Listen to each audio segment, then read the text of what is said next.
This week on Theme Park Workshop, the podcast. We're reviewing a theme park movie called EPCOT Recentered. But is it a movie? Is it a video essay? Either way, it's received some buzz on Twitter, so Adam and I are going to check it out. Thank the Phoenicians! That you can listen to Theme Park Workshop, the podcast. Yeah.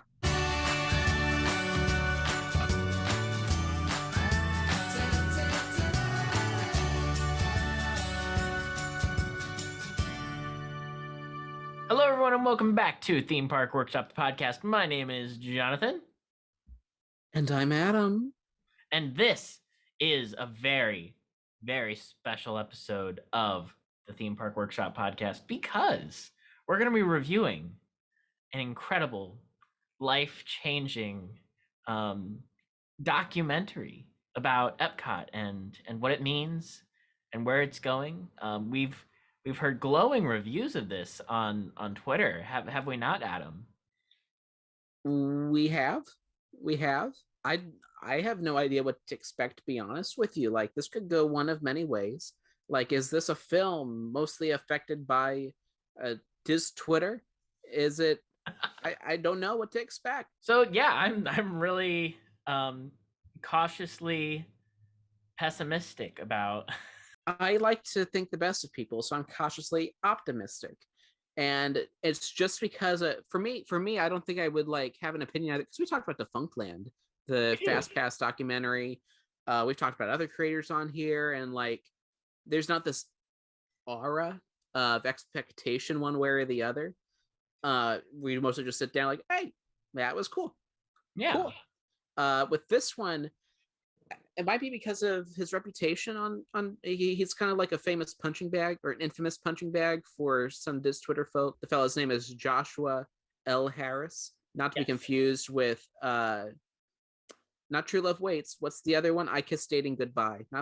He wrote neither of those books. No. But there's just like this prestigious aura he's putting around this 23-minute experimental documentary. And that's another thing too, an experimental film. Like, I'm just wondering how much, well, the way it's described on his website, I think we should probably give that, because you might not know what the heck we're talking about. Yes. If you're not deep into the Diz Twitter. We're talking about the film EPCOT Recentered, an experimental film presenting new solutions, this is on the website, to the park's paradoxes and the possibilities for using proven principles to optimize its potential to positively improve our tomorrow. Good alliteration. Yeah, I'll give them that. Yeah. This is the culmination of over 6 years of work, including After Effects animation, sound design, and music arrangement. And stay tuned, a case study on creating the various elements of the film is coming soon. And like, there's logos, there's graphics, there's a whole like website portal for this too. There's a lot to unpack here. First of all, this is the culmination of 6 years of work. Now, this, that's a very long time to put into any project. One of the shows that I'm watching right now, Amphibia, is about to end, and I think development for that started about 6 years ago. That's I'm not providing that as a definitive frame of reference for this, but also the things he specifies that were included in that 6 years of work. We have After Effects animation, sound design, and music arrangement. So those are things that for almost every movie that's made generally take about 6 years to do the sound design. And there's so many movies without sound design. Like, the fact that he took the time to give it that. What are your thoughts on these three important additions to the film? I mean, just talking from a marketing perspective, I would not have mentioned that. And listen, I'm trying to be very fair to the guy because I haven't seen the film. Like, I don't really know him. I personally don't know him, but I also don't follow him. So like, I don't want to like, mean internet people. I don't want to be like a talking Twitter troll. Yeah. But like, I don't know. It reminds me of an author that lives in my hometown, actually. She was Joshua Harris? No, but I know you're talking about the other one, but nope, not that Joshua Harris. But she wrote a fantasy series as a child, and so herself and her family like really pushed her books as being written by the youngest author alive. The youngest author with the most books and the longest books.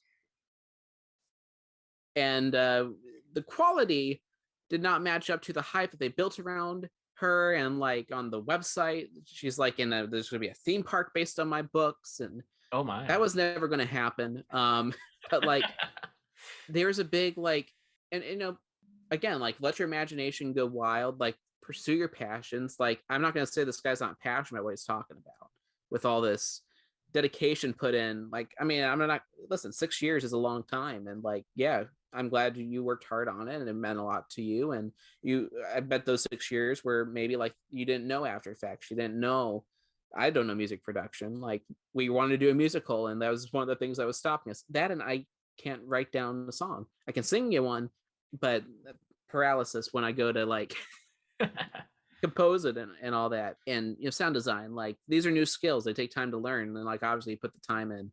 But maybe I'm put off by the whole local 13-year-old author writing 7 really bad fantasy books, and maybe I'm seeing echoes of that in the thing, but it's also different situations. You know what I mean? Are you seeing like the parallels? Like, yeah, I'm seeing, but also I'm not trying to be accusatory of Mr. Harris here either. Yeah, no. But I guess it's just an interesting thing to point out. I think, Yeah. like, I would not have pointed that out. Just say like, hey, this is a video essay. It's different.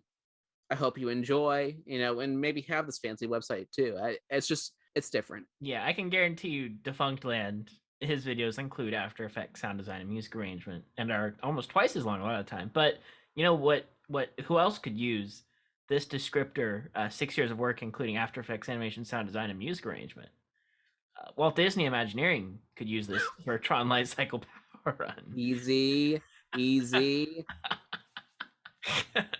Lightning doesn't strike twice. You got to make sure it happens, right? The great in Shanghai, you don't know how, we snobby Americans are going to take it. It's true. I should say I haven't given my thoughts on. I mean, you talk about how you don't know Joshua Harris. I also do not know Joshua Harris, but I do remember the Diz Twitter drama. And I have to say this as a disclaimer: the Diz Twitter drama around high res and low res, and what is high res thinking, what is low res thinking. And I'll be honest, I quite enjoyed the fight as it became a meme, because I just think the concept of it is very funny. The idea that just the term high res thinking is just, for me, it's just intrinsically funny. I don't know if that's the right word. Maybe I'm not high res enough to know how to describe it. But yeah, so I have no ill will against Josh either. But I do have that experience with that meme, which was, in all honesty, from what I remember, there was some condescension among the theme park community, and I feel like that's the vibe that this page gives off, is condescension towards I guess the work that other people in the community use to create similar types of content. It is worth noting there's 2 places you can watch this. One is his portfolio, jlhomnimedia.com/recentered. I'll have the link in the show notes. But there's also a second site. I thought, because I remember there being a website for this film. I thought, but there is a website for this film, EPCOTlegacy.com, which has the same plot description, the same synopsis, but also warns you that this film might require multiple viewings. Oh, and that's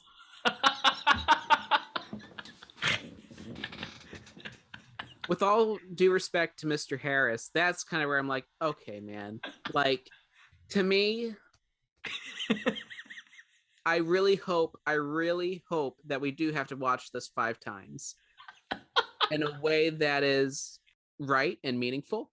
Because, yeah, you watch an experimental film, which is what you're promoting this as. Like, maybe you do have to watch it a few times to, like, click it together. I've just never seen that in a documentary, in this case, like about a thing with narration with Jordan Peterson and the Tron Legacy score and things like that, which someone posted the credits on Twitter. And so I saw some of the things that are in there. I'm like, but why? Ray Bradbury was another one. Like, why does this have to be a multiple viewing film? I hope it lives up to that. There's also 2 ways you can watch it. You can watch it off of Vimeo, or you can download it via Google Drive, all 8.75 gigs of it. But yeah, I have to wonder if the use of the copyrighted material, such as the Tron score, is part of why this could not be on YouTube. But that is just a theory. Copyright theory. I'll say it when it comes to films or any piece of media for that matter.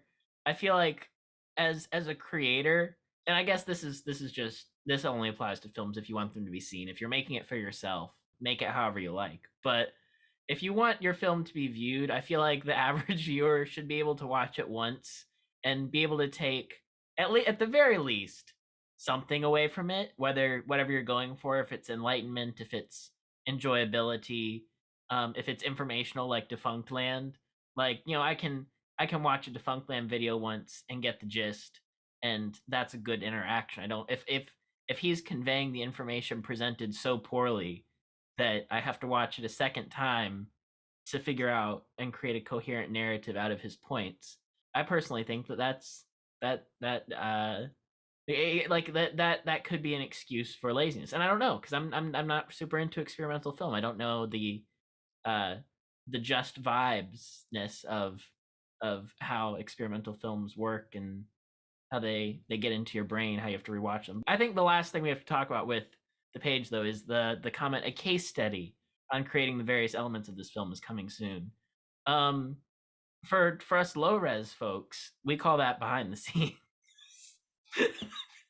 Case study on creating the various elements of this film. Like, not even on creating the film, on creating the various elements. Like, that's such a... Why is it worded like that? Just how about a making of the film is a case study on creating the various... I don't know. I wonder if that has its roots in research. It could. Like, maybe he's setting this up as like an academic study. Because if you look at his Twitter bio, and I'm sure it's on his About page 2 on his website, which is probably more complete than his Twitter bio. I should probably read that instead. He identifies as a designer, historian, and I'm sure like that's part of his work too. He's a designer, historian, futurist, and themed entertainment philosopher, creator of E82, the EPCOT Legacy. He's not the only one. Theme park, I think, the roller coaster philosophy is the other one I can think of that kind of is in this realm. Roller coaster philosophy, if I remember right, is not a fan of claims that story is at the heart of every attraction, not in a meaningful way anyway. But I don't know if that's what Mr. Harris believes. But I guess we'll find out. Yeah. Anything else you want to say before we jump right in? I hope it blows my mind like Inception. But before you do that, perhaps consider there's something that you're forgetting. Adam, did you hear something? No, but wait a minute. Balthazar Banshee, when did you get here? Don't you come with like thunder and stuff, like all Pavlov and whatnot? Why, yes, I do. But today, there it is. The effect's a little rusty from not being used for a while. Oh, well, you'll definitely want to get that checked out. Don't want to have broken effects on the show. What are you doing here anyway? Well, I, Balthazar Banshee, have come for my role in the core part of the Theme Park Workshop podcast, Balthazar's Banshee Beat, because a Banshee never forgets to do what it should. That really wasn't on the itinerary, so can you make it quick? I'll make it as long as it needs to be. Thank you. Hello, my name is Balthazar Banshee, and this is Balthazar's Banshee Beat. In theme park news today, not to be outdone by The Weeknd and Slash, Universal Studios Hollywood has leaked its own involvement in its own Halloween Horror Nights event. That's right, when the web portal finally went live, as things on the internet tend to do, they revealed a Universal Monsters maze called Legends Collide, without announcing it. Then again, this is the same operation that forgets to put something on the black walls year after year. In John Murray we trust. The Walt Disney Company may not have friends in Congress, but who needs politicians when you have roller coasters? On Thursday, May 12th, Disney World finally remembered that they were supposed to be building TRON Lightcycle Run, and posted a video of its first test run. It's being treated as a sneak preview of the new ride, though they forget I've been watching the full ride on Attractions 360 for 5 years. Typical Chapek era. Still, B for effort, B for Banshee says, fail! Also, in case you forgot, Guardians of the Galaxy Cosmic Rewind is officially opening later this month, with some calling it, quote, the most intense ride in the world. Recent reports have said that these people have also only ever been to Disney World. However, this ride apparently lacks the community vomit bags of Mission Space.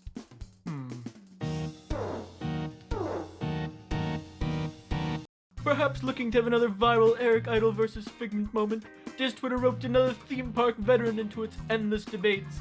This time, Joe Rohde, the greatest to ever live. His response was just as great as all of his attractions. Debate? I'm retired. Tom Fitzgerald is great. If the ride makes you happy, okay. Brilliant, Joe. Brilliant. Brilliant. No notes.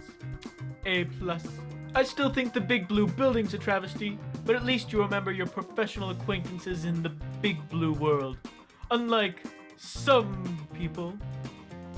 This has been Balthazar's Banshee Beat, and I'll see you next time. Maybe.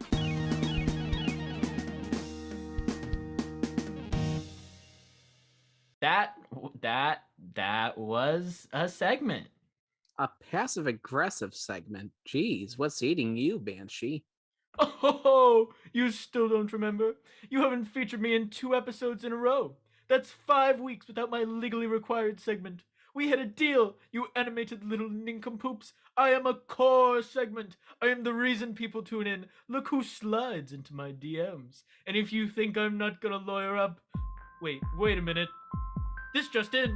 Cinema, no, the world is saved.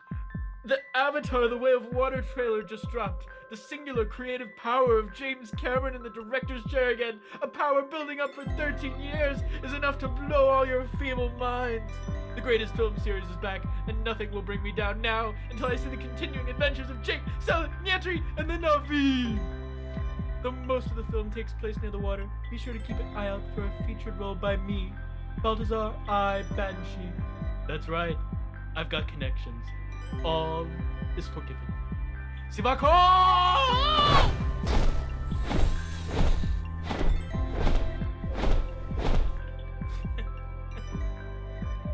Well, Jonathan, how do we segue out of that one? Let's watch the film. Get your popcorn.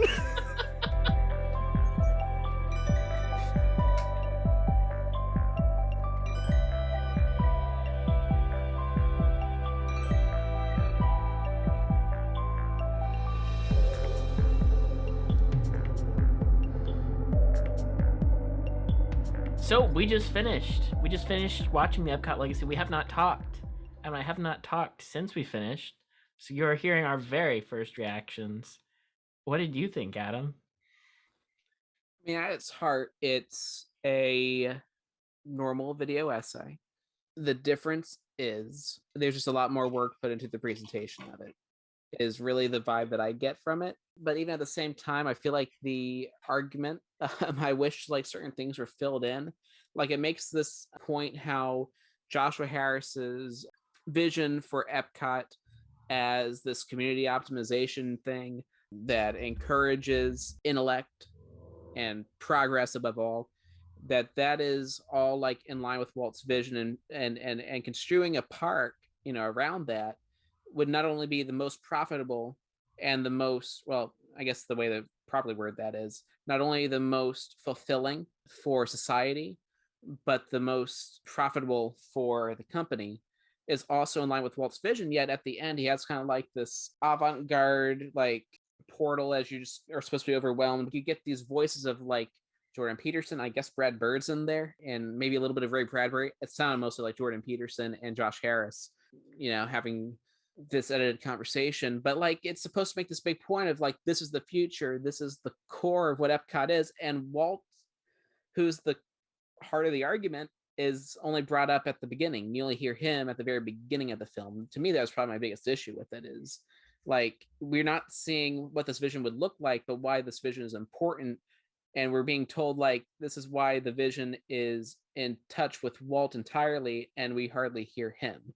You know what I mean? I'm thinking about the line where he says the people who succeeded Walt after his death would turn it into something like a greater than Walt could imagine, or something like that. Like it's almost like they're saying that the Imagineers improved on the idea. It's kind of that the original. Oh yeah, because EPCOT wasn't like it's supposed to be a living community, right? Arc, yeah. Yeah, they're There's a lot to unpack. I don't hate it. I don't think that it's as hateable as some people on Twitter were making it out to be. No, it's just very pretentious. And like I dig pretension. Like David Lynch is my favorite director of all time. I love Terrence Malick. I watch Robert Bresson. Like by all stretch, I like the weird cuts in Doctor Strange for crying out loud. So like when when pretension happens, I like it. I'm not turned off by pretension, but I feel like they both helped and hurt the argument because I think having this be so stylized, I don't know if I would say experimental, but having it so stylized, like it's not as marketable that way. Maybe if it were on YouTube, like oh, I'm have this experimental film about Epcot, or like if you start a video essay and it's looking like promotional film, like a company would show you, then I don't know if that would connect. But now that you have this aura of pretense and aura of poshness about it, I don't know if posh is the right word, forgive me if I'm wrong, but you're almost more into it that way. But then the content is not, it's not as hyped as it is. I still don't know what this E82 thing he's going on about is. He's got this thing called the E82 Epcot Legacy, and he points out great modern thinkers. I saw Elon Musk in that list, and some other futurists I'm not familiar with because I am not myself a futurist. I've also never studied futurism, so maybe that's part of it. But I'm like, wait a minute, are they all part of this, or are these like who you envision to be part of the E82 legacy? Are they like grandfathered in like Disney legends, like Mark Hamill's a Disney legend because he was in Star Wars, and now Star Wars is Disney, so he's a Disney legend? Or is this like a actual thing that's going on, and like Elon Musk has like an Epcot badge in his, or an Epcot pin in his closet? Or is this like an offshoot of the movie Tomorrowland, which is referenced in here? The soundtrack by Giacchino pops up, apparently. Brad Bird talks about it. I think I saw some of the footage in there too. Yeah, I did notice the flying car.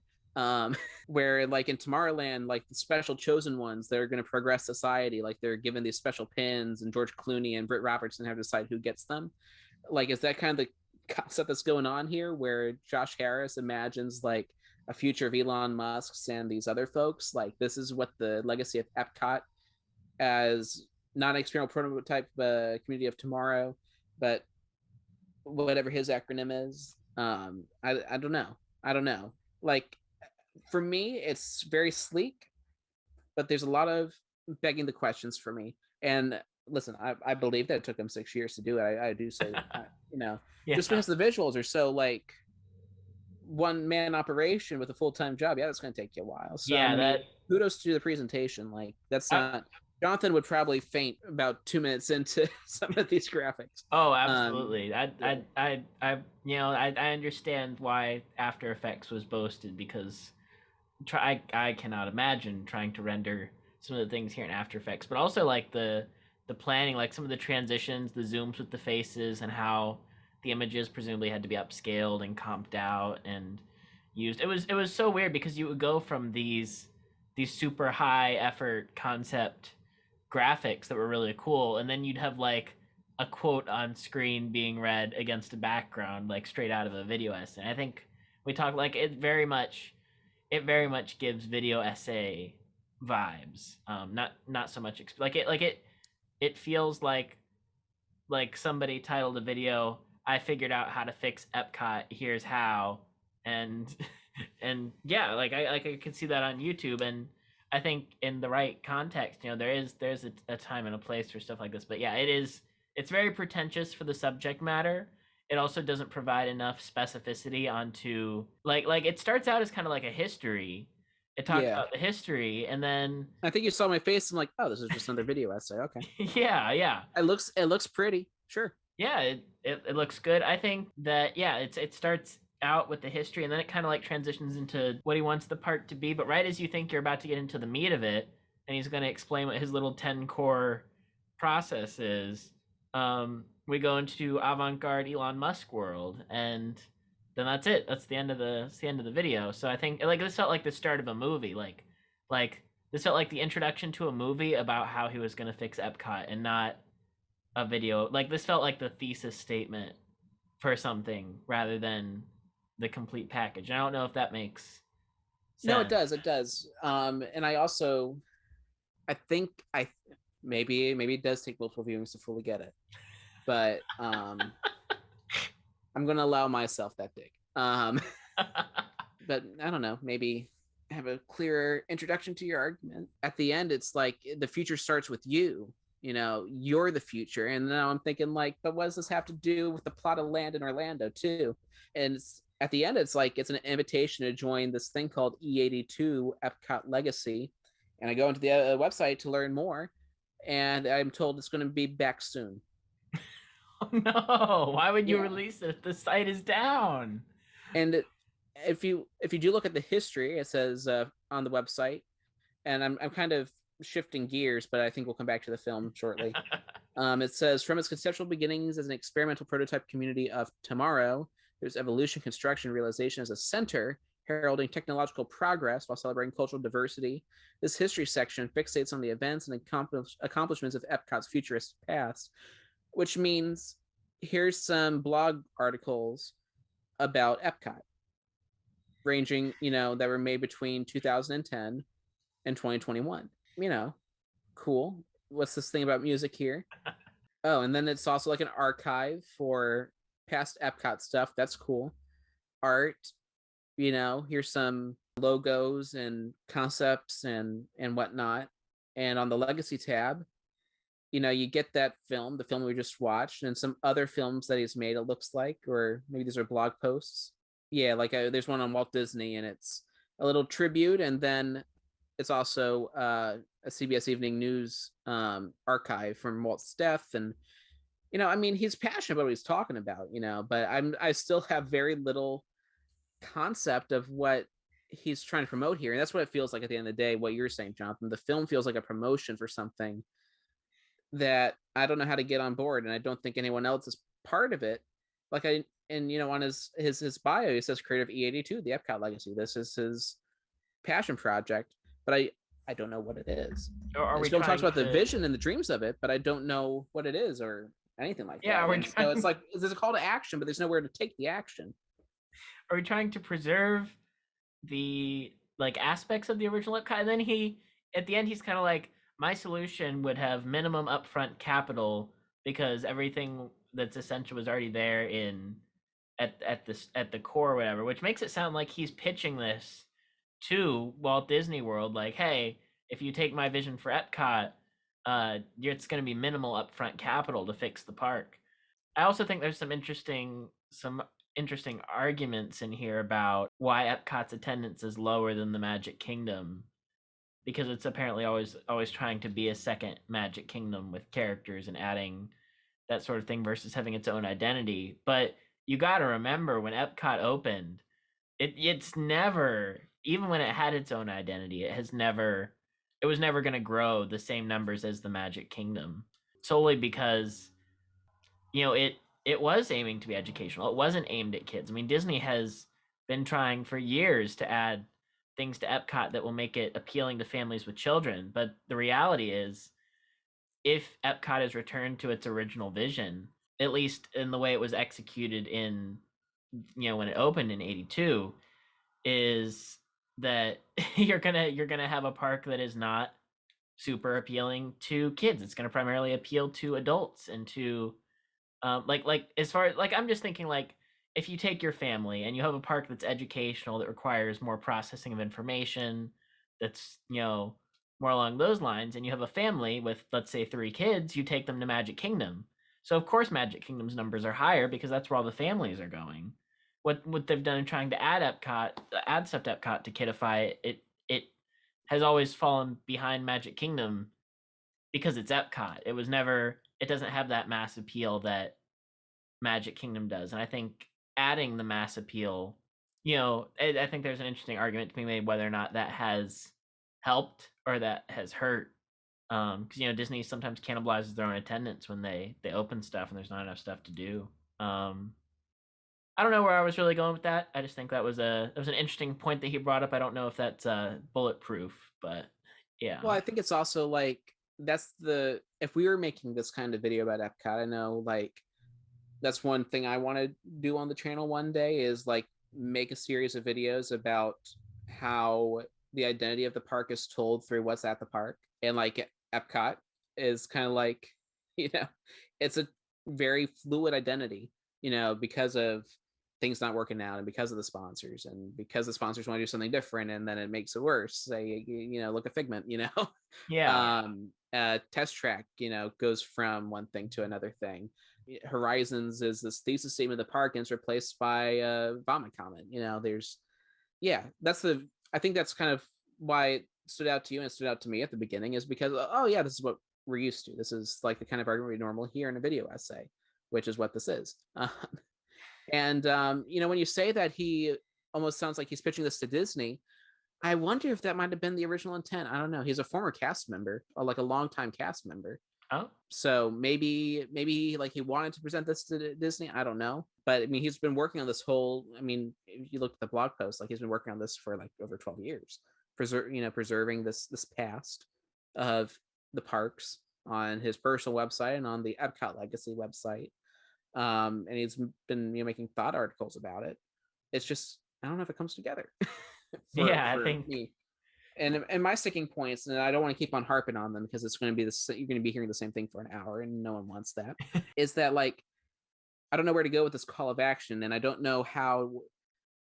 I don't see the dots connecting in the way I think he wants the dots to connect, and I don't think it's I'm getting lost in the presentation. I don't think it's because I'm not smart. I don't think it's because I'm not taking notes. You're not high-res thinking, Adam. Apparently not, Yeah. This is the low res episode of Theme Park Workshop. Tune in next week when we talk about how cool Cosmic Rewind is. Spoilers. Well, I'm hoping it's cool. I hope this is a spoiler. I'm trying to get people to show up for the next episode. Yes, Cosmic Rewind. Woo! Cosmic Rewind.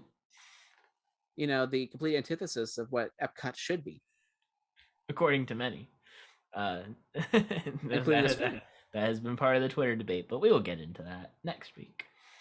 Oh, do you want to read the comments on this video? Oh, there's comments. Please enlighten me. So Epcot fan user, that's the username, Epcot fan, 5 days ago around launch, says really creatively executed. I would agree, but a bit lacking in substance. You convey the potential that an updated Epcot could have really passionately. You convey the potential that an updated Epcot could have really passionately, but would have been interested to hear more detail on actual tangible creative solutions. Yes, sir. Or ma'am, or they, you person, I agree. Hear more detail on the actual tangible creative solutions on how to update the current park in a way that could reach these lofty goals. I agree with that Epcot fan. I don't know if I was not wording it that succinctly, but that is exactly what I'm thinking. And Joshua Harris, the author of this, says, the perceived, quote, lack of substance is out of necessity. On the level of legal protection, oh boy, it's impossible for anyone of power or direct influence to be exposed to unsolicited ideas. On a technical level, discussion of any singular, quote, tangible solution will require several hours to years to properly lay out. More broadly, the nuts and bolts execution of any concept is the easy part. Figuring out a new direction for the center has been confounding Imagineers for decades. This video thesis, solves that problem by... Continue. This video thesis solves that problem by reestablishing a theme that is in alignment with Epcot's history while evolving its purpose. Rest assured that this film is only the beginning and sets atop years of research into practical applications of its stated principles and objects. This is not an empty J.J. Abrams mystery box. Still, one of the biggest clues for what's ahead happens at the 16-minute mark. I would recommend watching the next 20 seconds with the sound off to get an idea of where things could go. A lot more on all of this later. What the comment? What is it's like the meme where one guy's got the small book, one guy's got the big put. The actual comment, the lore explaining why the comment isn't valid. Okay, we do live in a culture where you can't do spec scripts anymore because of legal stuff. If this is his Epcot spec script, I get why he couldn't include the detail. Um, So there's to a lot. unpack all that, There's almost more to unpack in that comment than there is in the movie. well, because this is just the beginning.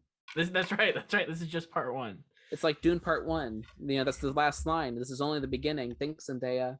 I kind of got that from when it said Dune Part 1 at the beginning, but you're awesome in this movie. Anyway, so obviously he's directing this towards Disney because he says on a legal protection, I cannot give specifics because then they couldn't do it. If you dream it, you can do it, but if you tell me your dreams, they're never going to come true. So I guess it's kind of like a birthday candle. Yeah. But to be honest with you, I blew out those birthday candles and nary a wish happened. So there's that. And then on a technical level, discussion of any singular tangible solution will require several hours to years, which is a weird range to properly lay out. So not a couple months to years, several hours to years. Like, how does he think Imagineering does it? Imagineers, Imagineers have to design things and nuts and bolts and execute. I'd imagine in not much longer than 4 years for most projects. I mean, some are in the tubby a little bit longer, but I wonder if by that he means it'll take several hours to explain it, but years to render. And I don't mean that as a dig. Obviously, the presentation is important to him, but it is a transformation of something that's already there, but the basis is still there. Or maybe he just doesn't know yet. He has this idea. He wants to get this idea out. He wants to rally people around this idea to create a movement, but he's still working out the nuts and bolts. Like, because honestly, I agree with EPCOT fan 5 days ago, as of this recording, saying that like you're saying these things. You're saying like, yes, we need to like promote society and the community and a haven of intellect for adults, and we need to skew this more adults because that's more profitable for the social capital and the money capital, all that. Yeah. But at the same time, like, I don't know what that looks like, and neither does EPCOT fan. Like, how do we keep, well, because like we're not talking about health. He has this graphic. You don't talk about health, talk about wellness. That's what it's going to be about. We're not talking about imagination. We're talking about creativity, I think was another one. Yeah. Core tenets are changing to transform EPCOT into something that's honest to what it is, but also greater than what it could be. Let's kind of talk. What does it look like? Do we kill Figment? Do we kill the Guardians? Do we expand Spaceship Earth? Like, I wish as a viewer of this to get behind Joshua Harris's idea, because fan petitions do happen. People wanted Enchanted Tiki Room back to the way it was, and lo and behold, it was restored. Like, it's possible to effect change through fan opinion. It doesn't always happen. Disney Quest still died, but sometimes it does. I feel like you get more people around your ideas if you present the concrete ideas. And by nuts and bolts execution, I know you want to move on, Jonathan, but when he says nuts and bolts execution, does he mean this broad concept, or does he mean the specifics is the easy part? I don't know. Because what I'm gathering from this comment is that having a tangible solution is going to take too long, but it's also easy. So I did the hard part in 20 minutes over the course of 6 years. I think that's just what I'm. And listen, I'm not trying to bash Joshua Harris if he's listening to this. I don't know if he will. Maybe he watched our Horror Night or listened to our Horror Nights episode and really liked it, and now he's talking about this film, and maybe he's disappointed in that the fact that we're not grasping it. We only watched it once. We did. But that's just kind of what I'm getting from like the postmortem here. Before we move on to more comments, I wanted to say, taking a look at one of the kind of ideas when he kind of presented a couple companies that might be able to provide the basis for new pavilions. I saw SpaceX, I saw Adobe, and obviously you have the people who he believes should influence EPCOT through their mindsets, like Elon Musk and I forget who else was on there. I saw Elon Musk and was I couldn't stop thinking that Elon Musk was on the list. Feel free to scrub if you want to go back, but like on a conceptual level, I think brand sponsorships are a double-edged sword, and given how so many of them failed, it's interesting that he thinks, or at least in presentation, that introducing new brands is the way to go. Because just because of how many of the partnerships failed, and then crashed and burned when either the sponsor ran out or tried to change something. Really, the only sponsorship success truly was probably General Motors with World of Motion and Test Track. Everything in that has been well received. Outside of that, I don't think any of the other sponsored led pavilions have really. What about the Chiquita banana and Living with the Land? That's true, but that didn't start as Chiquita. Oh, gotcha. That started as Kraft. I think it changed. Gotcha. But yes, I mean like some ride sponsorships still work. I'm just talking about like the original Epcot model where you'd have one sponsor tied to a thing. But like the other issue that Epcot ran into, and I listened to the Disney This podcast where they talked about some of the notes that were passed around that have since been publicly released around when Epcot was in the development phase. One of the biggest issues that they ran into was that a lot of the companies wanting to show off their futuristic stuff, Disney was like, hey, what can you put in here? And the companies were like, we're not going to show that to the public because we need to keep this secret until we release it. So Disney wanted to show off the future, and a lot of the companies, especially for finding stuff for Communicore, didn't want to show anything that would obviously be proprietary, which limited what could truly be shown of the future, which presented a unique challenge for Imagineers. And I can only imagine how, he kind of touches on the idea of how do we create a perpetually futuristic tomorrow. Returning to the core tenet of corporate sponsorships seems like a sloppy way to bring that about, given corporate America, especially in the technological field, is all about you have your trade secret and you don't tell others what you're working on, because if as soon as it comes out, everybody else is in an arms race to capitalize on it. I mean, think about social media, which is probably one of the biggest technological innovations of the recent age. It seems like every social media app that introduces a new feature has to be on every other social media app in 6 weeks. It's like Snapchat introduces stories. All right, now Instagram's got stories. TikTok is popular. All right, now Instagram has Reels. YouTube has Shorts. These companies are protecting these ideas, and the social media is just kind of like a snapshot of, I think, the technological world as a whole. Mm-hmm. So it's weird that he would want to go back to the corporate sponsorship model. And again, I don't know if that's the full part of his plan. That's what I got from the experimental abstract part of showing all the different companies that he believed would be good fits to sponsor pavilions. I don't know. What do you think about any of that? Yeah, well, before I get into that, just for the sake of specificity, because I don't know how many of y'all are going to go back and watch this video, or if you already stopped and watched the video, but for the sake of specificity, because we were talking about it broadly, and so it doesn't sound like we're broad stroking it, the thinkers and futurists that he brings up as being core to his Epcot legacy idea is Robert Reed, an AI futurist, is how he describes him. Elon Musk, as we talked about before, a technological visionary. Jordan B. Peterson, psychologist. Sir Ken Robinson, educationalist. Matthew Hussey, human dynamics coach. Seth Godin, marketing visionary. Arthur Brooks, social scientist. Is that Peter Thiel? Yeah, Peter Thiel, philanthropist. Joseph Kosinski, architect. I've heard of Joseph Kosinski. He hasn't made a movie in some time, I don't think. He's an architect and director. Daniel Pink, business futurist. Jenny Blake, career and business strategist. Neil deGrasse Tyson, I think everyone knows who he is. Simon Sinek, leadership visionary. I think that's just a sampling of the folks he'd want behind Epcot's ideas, or who we as a people should strive to make Epcot. There you go. But as far as the corporate sponsorships, I don't know. I think not having that might have allowed Imagineers to go a little bit more free.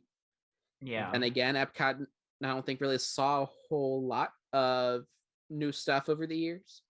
That's a park that, I mean, I said earlier that it was fluid and like its identity, but I mean, a lot of those things were ancient until recently, and so they started putting IP in there because they lost their sponsors, and so they didn't have the money to invest in that. If I understand that right, I'm not an Epcot expert. I'm sorry, but you also have to like consider what are the values of the company that Disney would invite into their fold. Like I'm sure Meta would want in on there, or Facebook, the Mark Zuckerberg, who interesting, Zuckerberg is not in this list. Uh, maybe he's not futurist enough, but I mean, if you think of someone who's trying to like take the world through technology, Marky Mark is your guy. Meta, the metaverse. I mean, Meta's already at Disney. Meta's sponsoring the former NBA Experience building with their Star Wars Oculus. I guess now it's MetaQuest demo. I mean, like what would Meta do? What would we see with the Boring Company? Like, you get to wield your own, not a flamethrower, probably not. I mean, they also have their special interest because the way he's talking about is more of an individualistic thing, not like a corporate thing. So, yeah. I mean, I think at the end of the day, your agreement with it depends on your familiarity with these folks and the way you might agree with them, and what they have behind them to pay for it. And like Elon Musk, obviously, like that's the easy one to talk about, one because he's the first one on there, and so it's kind of really stuck with us. Like, hey Elon, like is Twitter a feature? If Elon Musk sponsors Spaceship Earth, is Twitter a featured part of the re-envisioning of Spaceship Earth? Do we even have Spaceship Earth? Does Tesla sponsor Test Track? Talk about how everything, I mean, those cars are, I guess, technically on autopilot. Yeah, Test Track. Maybe there's more specifics about his above ground subways. I think that's what it is. Those are just trains, right? Yeah. Or no, sorry, they weren't above ground subways. They were below ground car transports. So basically, it was a lower capacity subway. Okay. I think that's what I saw on Twitter. I'm not familiar with Elon. I mean, I know what I'm familiar with the guy. I'm just not like knowledgeable of his pursuits because I don't care. But maybe I should, because he's, his thoughts have been. The argument is that maybe he's one of the folks that tie into this Epcot legacy thing. Yeah. But I mean, going back to your point, because I kind of lost the point. Is let Imagineers do what Imagineers do. They're smart enough. Do they really? I don't even know if they really ever needed sponsorships. But again, I'm not the one with Disney's checkbook. I don't know what it looks like. Is it just Disney wanting to be more profitable? Like, I can't imagine the amount of legal paperwork to sign these companies is worth unless there's like serious big bucks being saved. Like, yeah. But yeah, we're not experts, but I do think something interesting from the beginning of the film. I don't know if you're about to close or not. No. I was going to transition to more comments, but go ahead. Oh, well, there's only one more. Oh, okay. Oh, there's only two comments? Yeah. 2 comments and a reply. Oh, okay. Yeah. But something from the beginning of the film that we didn't really point out because the ending is more fresh, and we talked about other things, but he definitely sees Walt as a futurist, from what I understand futurism to be, and having that impact. But one of the highlights is like Walt Disney and the Walt Disney Company was so effective in its propaganda to convince America to go to war, is one of the points he makes. Right, I remember that. Yeah, kind of taking that out of context, sure. Also, like I've seen the features, and I've seen some of the shorts. Again, I'm watching those movies, and Disney is very reactive to the society that it's in. It is never, at least in their films, they're not progressive film. They follow the social mores. Like, just socially speaking, I've never seen them as very forward thinking. So I don't know if I completely agree with some of those arguments he's making, where like Disney was always at Walt Disney was always at the forefront of these things. I do agree he was a futurist, but in his films, I don't know if they're that influential. Everything that I've read is that Walt was constantly being knocked down and trying to survive by doing what he saw to be the futuristic thing, the big ideas. His like for him everything was a means to an end to be something bigger. Innovating with, first synchronized sound cartoon and Fantasia and the whole sound system. Obviously his idea for Disneyland and the amount of films that were made during his era where he's just like, we just need to push this out to get money because we're broke, and because I see bigger ideas down the road in the future. He was a futurist, but he was also very much a realist and very much a businessman.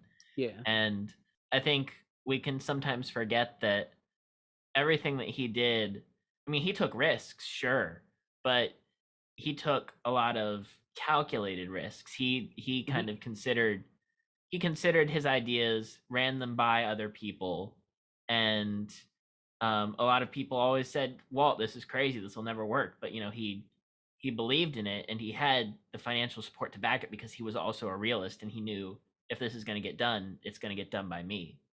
I don't know if any of that really relates to the point that you were making, but Oh no, well, I mean, it does. I think I kind of went off topic a little bit because I don't think that's the focus that Harris wants to, or was talking about. I was talking more culturally. He was talking more intellectually, and from a business perspective, obviously he was influential. I don't want to make it sound like Disney has had no influence in the world. Obviously, it has. Maybe we wouldn't have Universal Studios if it wasn't for, I mean, the park Universal Studios, if it weren't for Disneyland. It was influential, and what you were saying is all true. I was just thinking back to my comment, and I thought it sounded like, what influence does Disney have? Though it does have some. Yes, there is some truth to the argument. Yeah, and I think it also doesn't really make clear the film. The film doesn't really make clear the connection between Walt's vision for Epcot, the 80s execution of Epcot, and the future execution of Epcot. Just kind of all presents them all in a mishmash of, here's like if you're directing this at the Disney people, why include the history of the city at all? Why not just focus on the theme park? If it's all about Epcot 82, why does Walt's vision matter? I mean, this was entirely started by Roy, and he was the one who really got to work on it, but it was less out of ambition and more of, we need a second gate, figure it out, take from Walt's vision if you want. But I think he kind of goes in, like, the Epcot film was notorious. It wasn't meant to be publicly seen, but it became a cultural thing because it was one of the last recordings of Walt before he died. So marketing wise and commercially, it made sense to brand the next theme park as Epcot because it was a term already in the public conscience, which I think is interesting. And it kind of, the park has some of the ideals of Epcot, but it's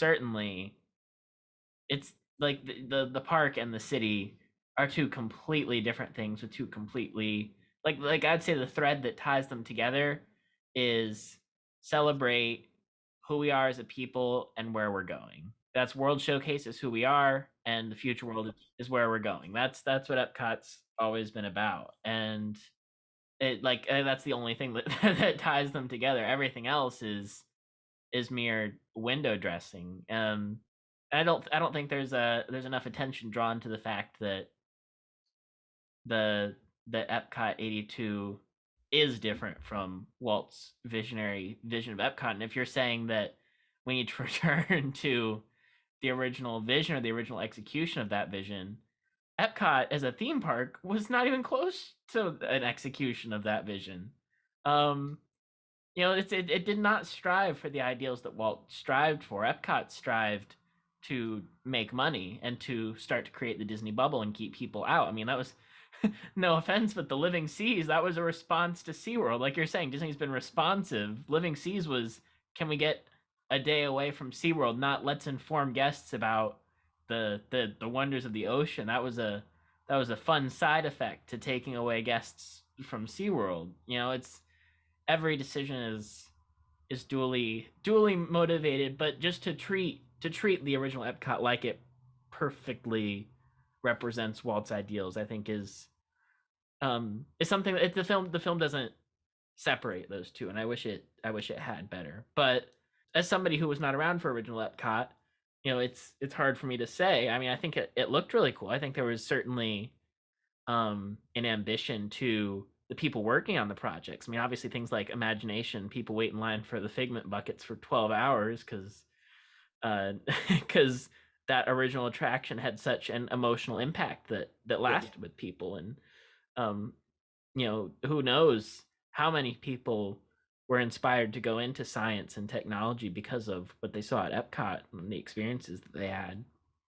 So it does have its own impact and legacy, but you have to separate that from Walt's idea, because Epcot was not forward thinking. It was, let's get some corporations in here to see if we don't have to pay for this park ourselves and take some people away from SeaWorld. I'm thinking, I'm remembering Defunctland's video on Adventure Through Inner Space, and if I remember right, the original sponsor of that attraction could no longer be the sponsor of that attraction after some things got out about like the way they produce their stuff. So bouncing on an earlier idea and kind of that last thing you said, like that's another consideration to take place, and probably why Disney doesn't want to do that, and probably why it's not a good idea is because of, I mean, I know people say like there's no ethical consumption under capitalism because what's ethical about the production of it, but I don't know if Disney wants to get in those brushes anymore, and maybe it's for the best they don't. I don't know. Yeah, it's tough to say, but yeah, I think that's about everything that I have to say about the film. Any closing thoughts? Maybe a star rating from you? A star rating? I don't know if I can rate it, Jonathan. I only saw it once. You're right. You have to see it 5 times to truly judge production. But I will say the production value. I mean, it's a high star rating for sure. The production's high res. I'm not gonna say that the ideas behind this is low res, but I think that's how I'm gonna rate it. I'm gonna rate it on a high res, low res scale.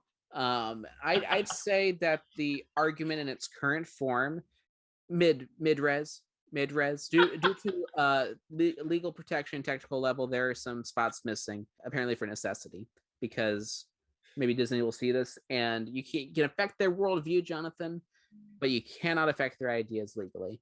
So I mean, I guess there's that. Wow. But don't be confused, this is not a JJ mystery box. No, it's yeah, I'm sure this guy, I'm sure he'd be great, to talk with over drinks and stuff. Like, oh yeah, none of this is personal. No, it's just an argument. Yes, we're just analyzing it as we tend to do with most things. I think while Josh's narration works fine, this is from a technical level, I think the delivery can be overly monotone.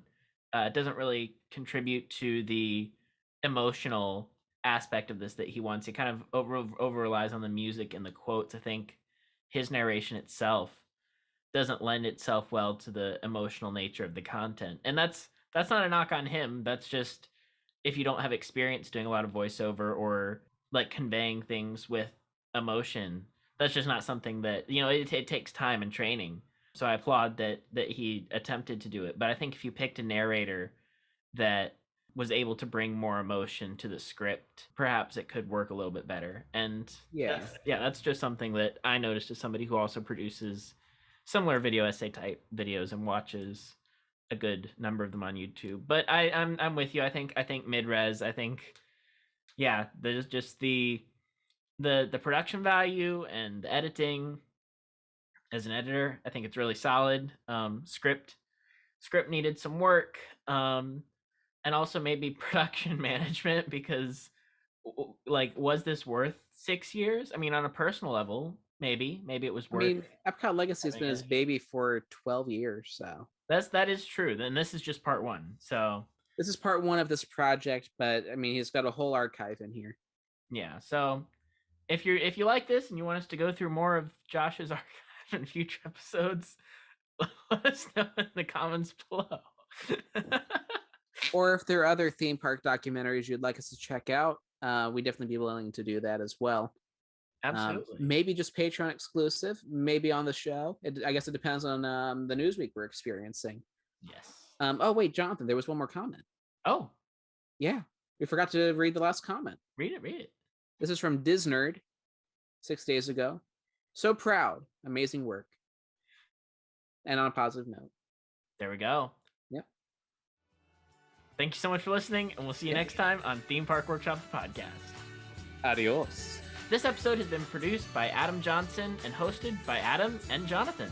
That's me. You can follow us on social media at WorkshopTP on Twitter and at Theme Park Workshop on Instagram. And you can follow Jonathan at Wesley As You Wish on Twitter and Adam at AdamJ_film. Special thanks to our patrons, Landon Kanoki and AJ Dana. If you'd like to support us on Patreon, we have multiple tiers and you can get exclusive content. So be sure to check us out at patreon.com/themeparkworkshop. Thank you so much for listening, and we'll see you next time.